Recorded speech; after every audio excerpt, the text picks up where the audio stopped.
ఉత్తరప్రదేశ్‌లోని మథురలోని నైనా అనే వివాహిత తన భర్త మనోజ్ సోనానిని రాయితో కొట్టి చంపి చడీ చప్పుడు లేకుండా మృతదేహాన్ని అడవిలోకి తగలబెట్టింది. కుమార్తె భక్తితో పాటు ఆమె ప్రియుడు విమల్ చౌదరి ఆకృత్వానికి సహాయక అందించారు. ఈ ఘటన తర్వాత తన భర్త కనిపించడం లేదని ఏప్రిల్ 21న మిస్సింగ్ కేసు పెట్టిన నైనా ఆ మరుసటి రోజే కారణం చెప్పకుండా ఫిర్యాదును ఉపసంహరించుకోమని పుట్టింటికి వెళ్ళిపోయింది. అల్లుడు కనిపించకుండా పోయిన ఆందోళన కుమార్తెలో ఎంతమాత్రం లేకపోవడంతో గమనించిన తండ్రి బ్రిజల్ మోహన్ ఆమెను నిలదీయగా అసలు విషయం బయటపెట్టింది. దీంతో అల్లుడి బంధువులతో పాటు పోలీసులకు బ్రిజల్ మోహన్ సమాచారం అందించారు. విమల్తో తన కుమార్తె చనువుగా ఉండడం గమనించిన మనోజ్ ఆమెను మందలించి అదే విషయమైన భార్యతో గొడవపడింది.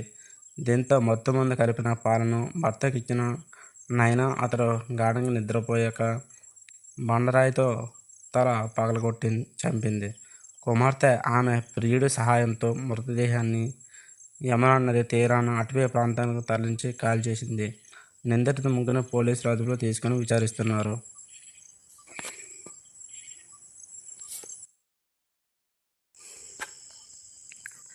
అల్లారు ముద్దుగా పెంచుకున్న కుమారుడు పాము కాటుకు బలికాగా తలరాత ఇంతే అని గంగా నదిలో వదిలేసిన ఓ నిరుపేద తల్లిదండ్రులు 8 ఏళ్ల తర్వాత ఇంటికి తిరిగి వచ్చిన ఘటన కుమారుడిని చూసి ఇంకా తేరుకోలేకపోతున్నారు.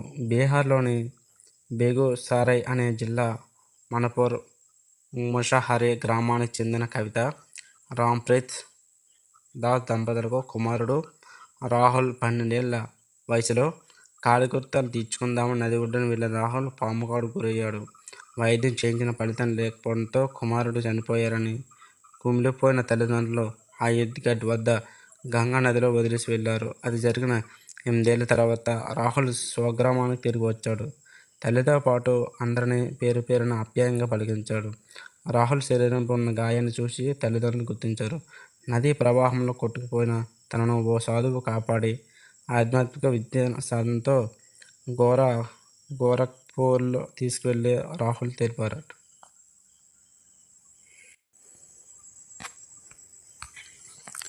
హర్యానాలోని కురుక్షేత్రలో బల్వంత్ సింగ్ వాలియా అనే సీనియర్ న్యాయవాది ఇంట్లో దొంగలు రూ. 3.15 కోట్ల విలువైన డబ్బు, నగలు దోచుకున్నారు. అయితే కుక్కను కాసేపు తిప్పుదామని గురువారం రాత్రి 9:30 ప్రాంతాల్లో ఇంటి నుంచి బల్వంత్ బయటకు వెళ్లారు. ఇంట్లో ఆయన భార్య ఒక్కరే ఉన్నారు. ముఖాలకు మాస్కులతో ఇంట్లోకి చొరబడి 4 దొంగలు తుపాకులతో ఆమెను బెదిరించి కాళ్ళు చేతులు కట్టేశారు. నోటికి టోపీ అందించారు. కాసేపటి తర్వాత ఇంటికి వచ్చిన బల్వంత్ను బెదిరించారు. తలపై తుపాకీ గురిపెట్టిన లాకర్లు తెరిపించారు. 2 కిలోల బంగారం, 4 కిలోల వెండి, నగదు సహా లైసెన్స్ ఉన్న రివాల్వర్ను ఎత్తుకెళ్లారు. ఈ ఏడాది మార్చి నెలలో ఇదే ఇంట్లో 50 లక్షల చోరీ జరిగింది. అది తమ పనేనని చెప్పిన దుండగులు మరో 80 లక్షలు అవసరం ఉన్నందున మరోసారి వస్తామని హెచ్చరించి 11:30 ప్రాంతంలో ఇంటి బయట తాళం వేసి వెళ్లిపోయారు. పొరుగువారి సాయంతో బయటపడిన బల్వంత్ దంపతులు పోలీసులకు ఫిర్యాదు చేశారు. మార్చి నెల చోరీపైన తాము ఫిర్యాదు చేశామని, పోలీసులు దుండగులు పట్టుకుని వెళ్లి ఉంటే మళ్లీ ఇలా జరిగేది కాదని నోయిడా వచ్చి బల్వంత్ కుమార్తెను తెలిపారు.